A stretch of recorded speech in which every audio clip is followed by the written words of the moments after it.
Welcome to the CHCH Newsmakers podcast. I'm your host, Rick Zamperin. If it's making news in Hamilton, Halton, and Niagara, across Canada or around the world, we're going to tackle it here on Newsmakers. Our guest today is Craig Colby, the author of a new book called The Unqualified Hockey Coach, and stories of Springsteen, true love, and how to be utopian. Welcome to Newsmakers. Thanks, Rick. Very happy to be here. Is this a sequel to All Caps, your earlier book? I wouldn't call it a sequel. Okay. I don't know how you sequel a memoir about baseball hats unless you do something with T-shirts or jerseys. Yeah. But it's certainly a thematic follow-up in that from All Caps, for people who may not be familiar with it, it's a Trojan horse book in that it looks like it's a book about collectibles and hats and baseball, right. But really it's to appeal to fans of those. And then as you read through the book, it really goes into the deep end of what's important in life. And I have found for general readers, what they loved most were the stories in the back end that really get into some very big human issues. Yeah, deep thoughts. Yes. And so I had some stories written down, and I had some stories inside me that I knew hit those same themes. So I wanted to put those together in a book that was, quite frankly, as a business person, easier to mail out, easier to read, a faster read, and got more to the point of what people liked as a general audience about the first book. There is a little bit of baseball in The Unqualified Hockey Coach. We'll get into it. But what's the process of writing a book like this? Must be somewhat therapeutic. It can be. Yeah. I mean, this book is a little different because there are some stories in here that I had written 14 years ago and another couple along the way. And then the last 4 I wrote in the last couple of years. And a lot of them took place in 2022, to be in particular, just as I was getting All Caps out. So it was a bit of a mixed bag for writing this in that we're cobbling some things together. But as for writing the stories themselves, you really have to dive into, in some cases in this story, some of the most emotional, painful experiences of your life, and you have to live them again in order to make sure that the audience can live them with you. So that's a process. And as you're writing these words or typing or however you're constructing it, are you remembering additional items? Are you tweaking it? Like, talk about putting all this together. It's different for every story. Okay. For the last 2 stories in here, True Love versus the Monster Under the Bed, which is about my parents' love story and how they dealt with my mother's dementia. Yeah. It was harder to write, not so much because of the emotion, but because of the chronology. I had to go back. I didn't keep notes at the time. I had to go back through texts and emails and through my calendar and really piece together what happened when, which made it difficult to get in the flow of writing that stuff down. So that story really became about the rewriting and going through it and crafting it and taking out what didn't need to be there and really distilling it into the most powerful moments. And with The Utopian, which is the story of my 21st century friend, Joey Buckholtz, who started a utopian baseball universe and invited everybody to it. I'm not sure how much you want to talk about that one. Oh, we'll get into it, yes. Yeah, that one was a almost completely online friendship. Right. And most of our conversations were typed. We had a few Zoom meetings, but I had to go back through all of those records. And a lot of the story happens publicly on Facebook. And again, it's hard to get in a flow of that. Yeah. So that was a bit of piecing and rewriting, and there's a lot of craftsmanship that went into those 2 stories. Yes. Well, you built something that I think a lot of people will enjoy through reading your words and your experiences. Where did your love of writing come from? Or do you now hate it because it's so hard? No, I do love writing. Yeah. It's I'm in a writing family. Okay. My mom wrote for the local paper in Thunder Bay. She co-started a writers festival up there. She self-published her own book. She's taught writing courses. We didn't really talk about it like as far as instruction at home, but writing was around. My brother is an opinions page editor for the Toronto Star. He co-wrote a best-selling book with PK Subban's dad, Carl Subban. So there's a lot of writing in the family. I really kind of fell in love with writing as a kid, reading Marvel comic books. Stan Lee was far more a hero to me than Spider-Man was. Right. So that introduced me to the idea that, I want to write these stories, I want to do these things. And then at university, I studied communication studies and English literature, and I've written my whole career. Mm-hmm. The Unqualified Hockey Coach. Let's dive right into it. Sure. You're coaching your son's hockey team, or at least trying to. Yeah, I coached. I definitely coached. Yeah. Well, I'm unqualified. But that's the thing. Like you're the unqualified coach, and you're trying to teach others how to play this game and how to excel, right? Yeah, I think it's important to understand why I'm unqualified. Yeah, okay. Like, I moved to Canada from the United States with my family when I was like 7, 8 years old. Mm-hmm. And my parents decided, we are not spending the winter in dank rinks. We are going skiing. We're going to be outside. We're going to be on the hills. The parents are going to have fun as much as the kids. Right. So I didn't learn hockey. And in all caps, the first couple chapters talk about how difficult it was to move here during the Vietnam War as an American when we weren't very welcome. So I rebelled against a lot of things Canadian, and hockey was one of them for a long time. Yeah. In high school, my best friend Dave was a hockey star. I went to the high school games. I went to the University of Windsor. I fell in love with watching the Red Wings games. I worked at TSN, so I got paid to watch hockey. But I still was completely unqualified when it came to coaching. I never intended to coach. We enrolled both my kids in hockey, and the first year my son was on a team, and one of the practices, none of the coaches showed up. And I'm always the guy who says the thing. I'll do it, yeah. Right? Well, somebody's got to say to the coach, where were you? Right. And as soon as you open your mouth, you've also opened the door, right? The door for them to say, well, we could use some help. Right. And then the next week, I was on the ice with my first pair of skates, my first gloves, stick, helmet, all of the stuff. I'd never owned any of those things before. And then he leaned into me because he didn't want to coach house league anymore. You should coach. I said, I've never played hockey. He said, you played sports, right? I said, yeah, I played football in high school. That's good enough. They give you a book with all the drills. They don't give you a book with all the drills. So he talked me into it, and I took the certification. Yeah. And then the next year I was on the ice and didn't belong there, and proved that pretty much immediately in practice when I demonstrated a drill and fell like on my head in front of all the kids. And the worst part was nobody laughed. I was trying to laugh it off, and everyone was just like, what's going on here? Should you be here? But once you're in, you're never out. So I found a way to become useful over 12 years. So what were ultimately, how would you describe your coaching career? I don't want to give away the last line of the book. I'm really proud of it. But I would describe my coaching career as an opportunity to find a way to be useful in a place where you think you're useless.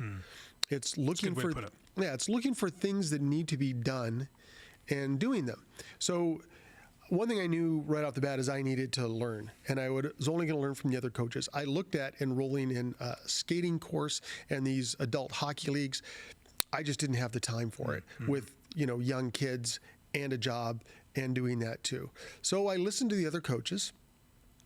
I'd listen to what they'd say in practice, and then I would try to yell it louder than them during the games, hopefully at the right spots. Right. But I also knew that what I didn't know about hockey, I knew about leadership. I'd been in leadership positions since I was in public school and through high school and through university and through my career. I've had lots of leadership training. So I knew that I could help the kids. And I also knew I wasn't the greatest athlete. When I was younger, I was a little intimidated by it. So I knew if I could reinforce the positives that they did and found ways to build their confidence, that I could help them.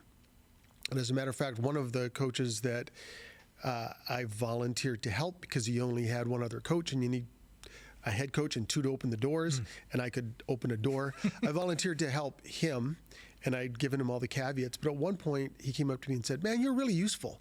Those kids, when they come off and they hear you, they really get fired up to play and they want to play more. Right, and I thought, well, if I get useful, that's all I ever aspired to. Yeah. And at the end, in my last year of coaching my oldest son, I ended up having to be the head coach. And again, I don't want to give away the end of the book.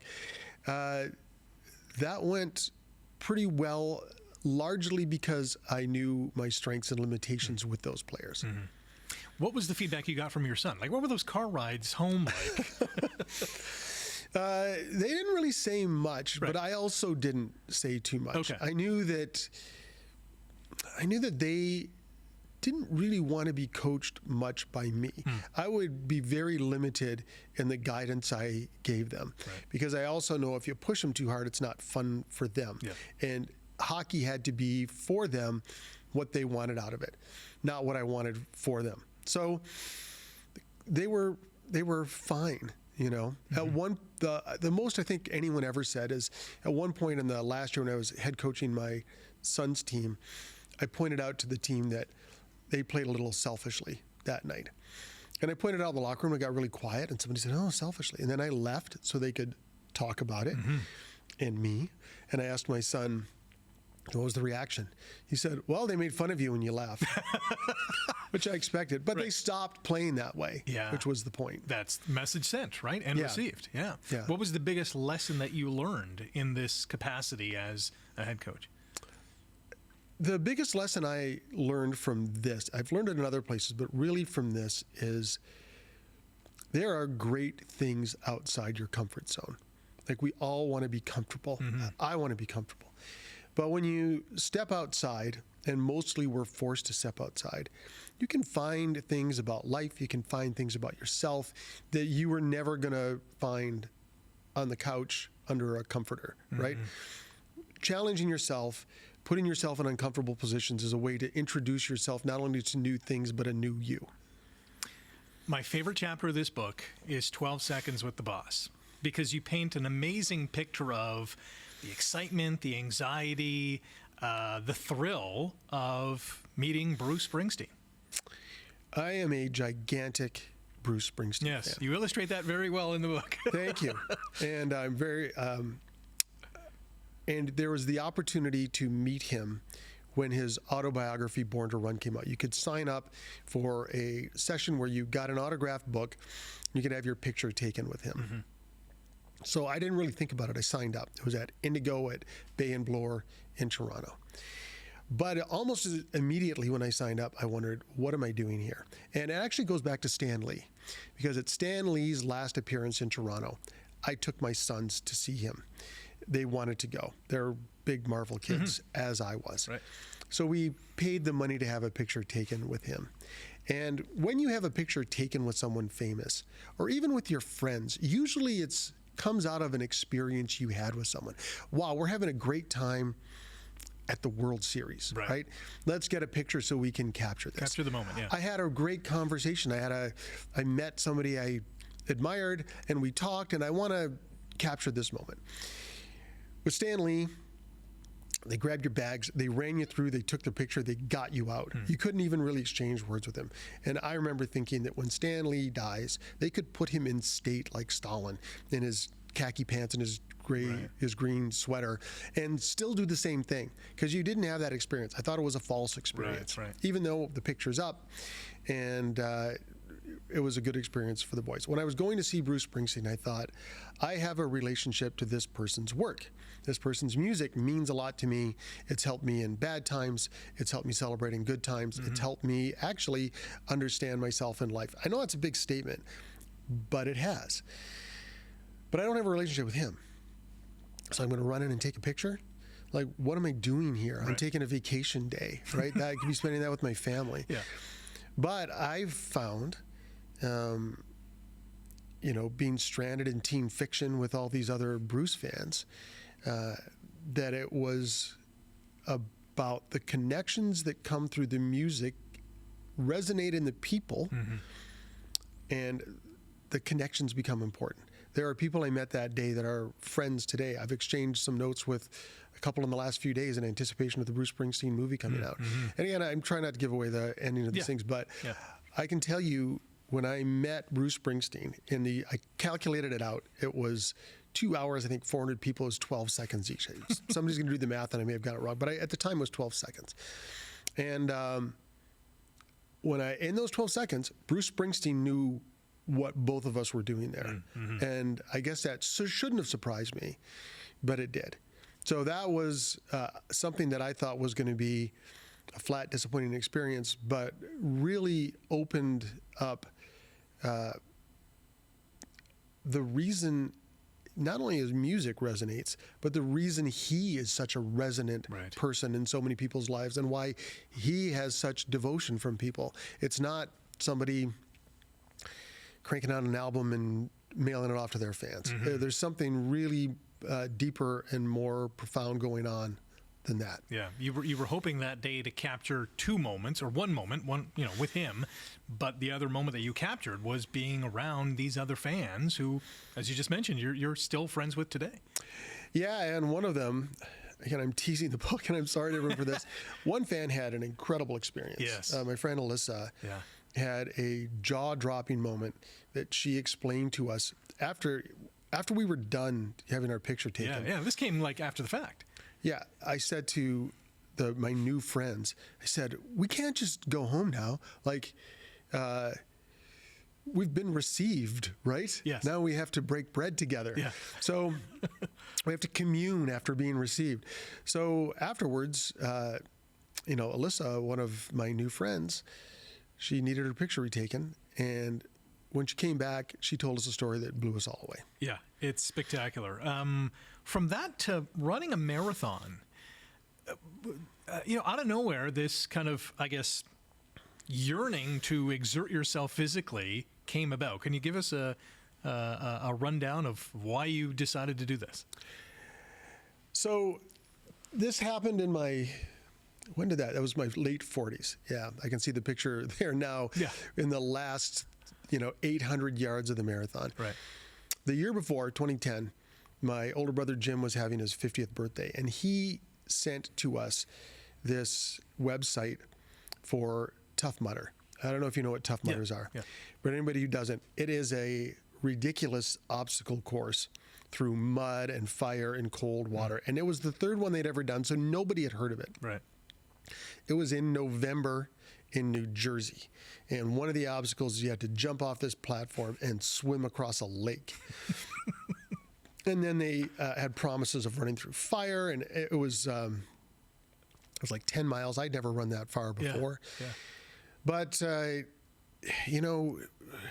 was getting a little old and doughy, and I needed a challenge. I needed something physical after, raising kids for 6 years at that point. I needed something. So as soon as I saw it, I thought, A, I don't know if I can do it. B, I don't know if it's safe to do. And C, I'm in. So we did Tough Mudder, and we trained like crazy. And my brothers did it, my cousin's nephew, and one of my friends. And it was one of the best days of our lives. It was spectacularly fun. The next year, my older brother, Jim, just sent me his registration for the Toronto Waterfront Marathon. Now, Jim lives in New Jersey. So and there's no explanation to his registration. Right. But I knew what it meant. I'm going to run a marathon in your backyard. Yeah. What are you going to do? Yeah. So I asked my wife, do you mind if I do this? Because it's taking time away from the kids. Sure. It's a commitment. And she said, why are you even asking? You already know you're going to do it. Right. So I agreed that it wouldn't compromise the family. I did my long runs not on Sunday mornings when most sane people do it. I did it on Friday nights at the end of the week when you're wiped out. That's when I did my long runs training for the Tough Mudder, so it wasn't that far off. Right, okay. But I live in East York in the Toronto area. So I was zipping back and forth in East York down the Danforth into Riverdale, eating everybody's smoke as they're outside. But 5 weeks out from the marathon, I got hurt and couldn't train the rest of the way. So I'm answering your next question probably. But I did it because I was challenged to, and I enjoyed the last challenge I received. Are you still running? No, my knees won't allow it anymore. Okay. Yeah, I miss running. But I did a few more Tough Mudders after the marathon. But I've got arthritis and torn meniscus in both knees. So running is out, cycling's in. Yeah. There was a part in this race where you're chasing an object. It's a person, but do you want to go into that? Sure. The title of the story is In Pursuit of the 440 Bunny. Right. Anybody who runs marathons knows that the 440 Bunny it's based on the dog races, right? The dogs have this little rabbit that goes around, and then the dogs chase the rabbit, right? That's what they're chasing. Yeah. In the marathon, you will have somebody with, this guy had construction paper bunny ears on top, and he had the number 440 on it. That meant he was running at a 4:40 pace, 4 hours and 40 minutes. I could not train the last 5 weeks before the marathon because I found out that the muscles had gone to sleep at the bottom of my feet. I was rehabbing those. I got a cold beforehand. I've got sleep apnea, so I couldn't wear my CPAP. Like, I was in bad shape. Yeah. I was just hoping to finish, let alone set a time. But once I got into it and realized I was going to be okay, at least I thought at the beginning, I saw the 440 bunny. And I thought, I'm going to beat that guy. Right. It was motivation. Yeah. I got to beat that guy, this young, slim, sleek guy. I got to beat that guy. That became the goal. Yeah. And so I would run into him several times along the way. And they weren't always very happy occasions. Did he manage to hold on to his construction paper ears the whole race? He had his construction paper ears on the whole race. Wow. Yeah. And he ran into some problems too. So yeah, we won't spoil that part. There's a beautiful chapter about your parents, Dorothy and Peter, that, again, we're not going to spoil the whole story, but it is so tremendous. Like, it pulls you in. Almost as the reader, you become part of the family. Thank you. Yeah. It's an amazing story. I mean, and one of the particular moments is your parents, who had been together for so long, they were in their late 80s, both of them are 88, and suddenly they're living apart. Yeah. Yeah. Yeah. Like, that must have been tough. Yep. Yeah. It was heartbreaking. The whole thing was both heartbreaking and inspiring. Yeah. You know, my parents, they were married for almost 67 years. That's wild. It's crazy, huh? No one else in the family would be married for 6. For me to be married 67 years, I have to live to be more than 100 years old. Right. I didn't get married till I was 35. Right. But as anyone who's dealt with this, horrible issue of dementia knows, to go back to living apart. At some point, you realize that the care that you can give them, no matter how much you love them, no matter how devoted you are, no matter how much you are willing to sacrifice everything in your life, including your own life, you're not the person who can help them anymore. At least not in that way, at least not in the day-to-day. Right. So my mom had to go into long-term care. However, my dad did not wash his hands of this at all. My dad was there pretty much every day. As a matter of fact, he would go in every day. He would make sure she was okay. He would watch TV with her at night. It was almost like a work day, right? Everybody goes, in our work days, everybody goes and does their thing during the day. And at night, we're together. So it really wasn't that different than earlier in their life when both of them would have careers or whatever. So he would be with her at night. And every night, he would tuck her in. They would clean her up, tuck her into bed. He would either hold her hand or lay down with her. He would turn on the oldies Stingray channel and wait for her to fall asleep. And then he would go home, catch a cab home. Cab drivers all knew his name. And he'd have a scotch by himself, go to bed by himself. And, at one point my mom said to him, "We don't sleep together anymore." He said, "Yeah, I know. And he would continue to, when she would talk about their situation, he would say, "We got to count our blessings. We're still here together." And there's a lot to the story, but what I really saw with my mom and dad, from both of them, not just my dad, was what true love looks like. I adore my wife. I have the best wife you could ever ask for. We've had a long, great relationship. We've been married 28 years now. But I've also thought that the idea of true love is great for Hollywood movies and Hallmark cars. I think we meet people and we try to find someone we can spend our life with, and then we commit ourselves to doing that. But true love, is that a thing? I have love, but this idea. I didn't really know it existed till I saw my mom and dad. I didn't know. And then I saw it. In the opening scene in the book, I talk about sitting with my parents. My mom had fallen down.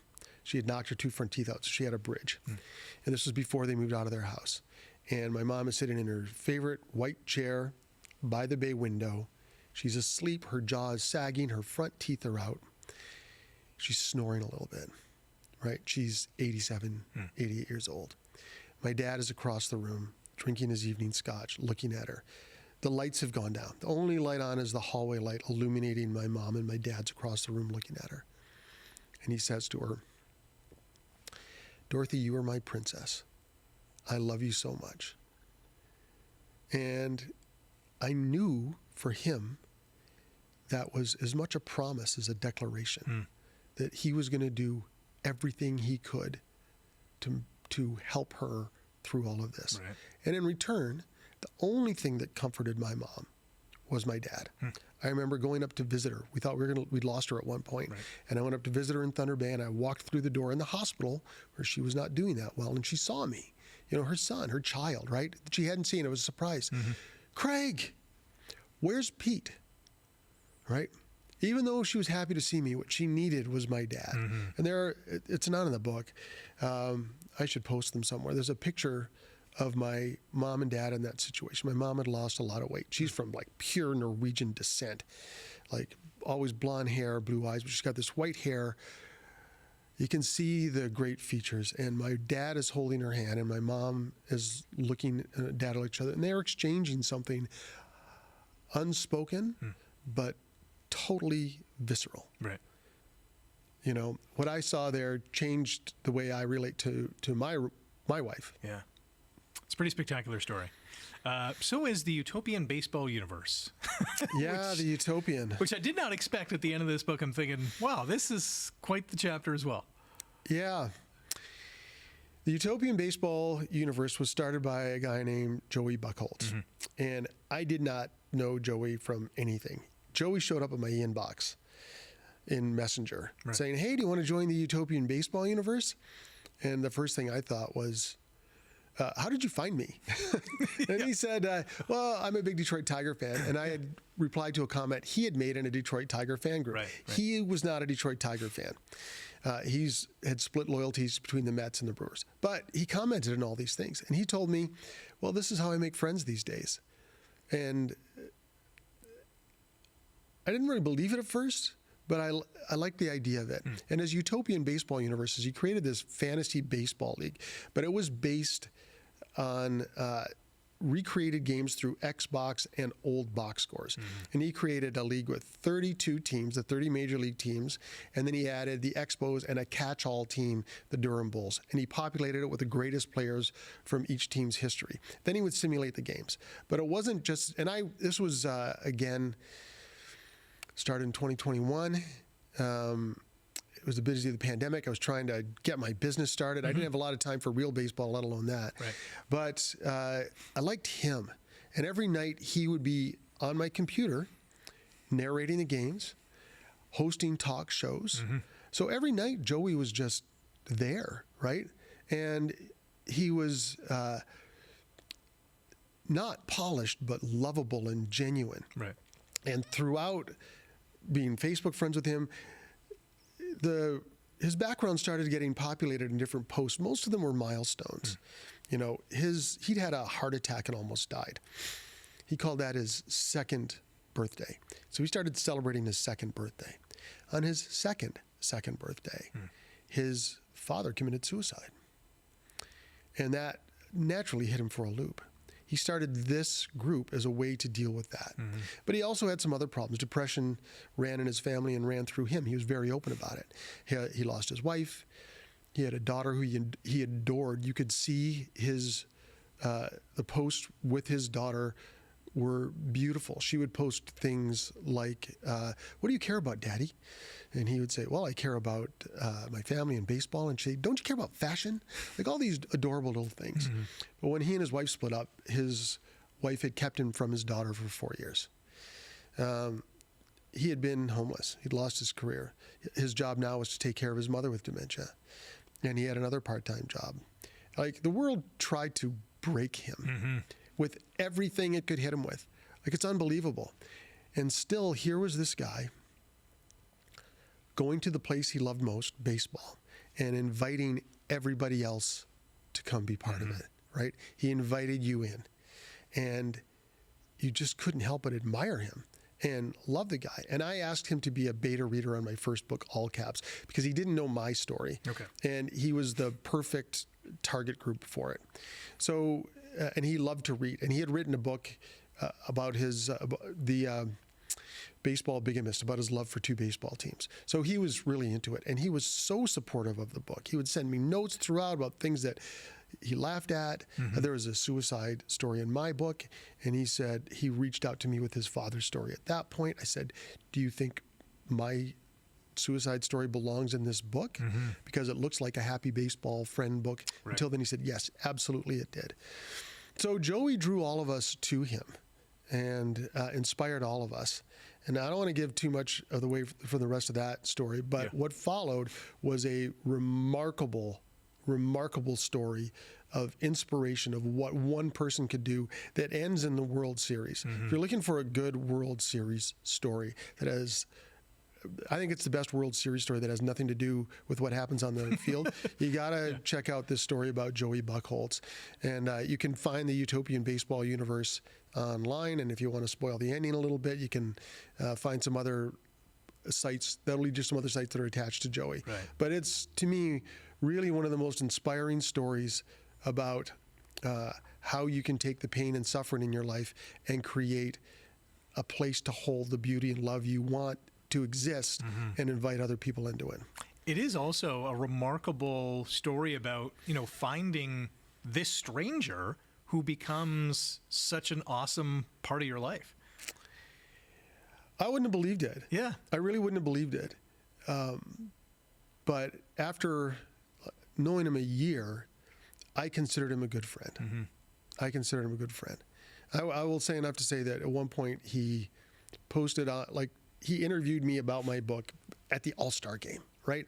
And he promoted it. He was fantastic. Within a week, there's a post online that he says, "I'm having a heart attack. I love you." And the outpouring that came to him then was unbelievable. I contacted him almost immediately, and he was able to respond. Wow. But the outpouring that came to him is like nothing I've ever seen. And this is a guy at home, alone in front of the computer, reaching out through screens to people. There's some Zoom calls and some interviews, but I'd never met him in person.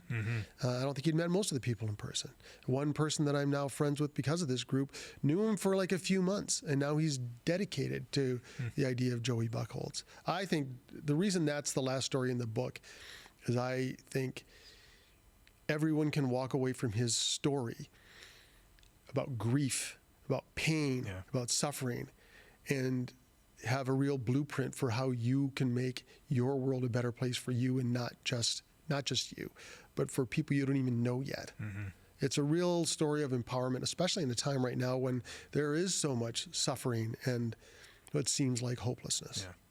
It's one of many stories that are going to grip the reader and thrill them, entertain them, make them weep perhaps at some points. But it's a good read. Thanks for joining us today, and thanks for writing this. Is there going to be a sequel? There won't be a sequel to that book. Okay. I am working on another one. I will shortly start working on another one that won't be exactly like this. Okay. If people want more memoir stories from me, I do have a memoirish book that's it's a little punted down the road, but for now, if you really want to read some of these types of stories, All Caps and Unqualified Hockey Coach ought to fill your boots. And if you want more, let me know. Okay, will do. Thank you, Craig. Thank you. And thank you for checking out the Newsmakers podcast, and a big thanks to the All-Star cast behind the scenes. If you like today's episode, click the thumbs up, hit subscribe, leave a comment, catch the Newsmakers podcast wherever you get your favorite podcasts, chch.com/podcasts.